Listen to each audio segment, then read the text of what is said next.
میگم خداش رو تو این بهار داری یا همه کاره، رفیق، وکیل، حسابدار، پول وکالت که بهش نمیدی یه چیم دستی ازش میگیری. اصلا جور بابای من که بهش فکر نمی کنم. امیر بدبخت دیوونه میشه. بابا امیر با من، تو داری کاراتو با من پیش میبری، تو که نمیخوای بهش خیانت کنی. بس دیگه نمیخواد جوابتو بده.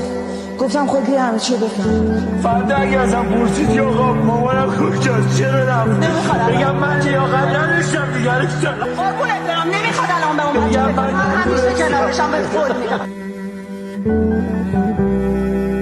یکی همیشه بزرگترین ضربه‌ها رو عزیزترین کسا بهت می‌رسید. پس جوری رفتار کن که برات عزیز باقی نمونه.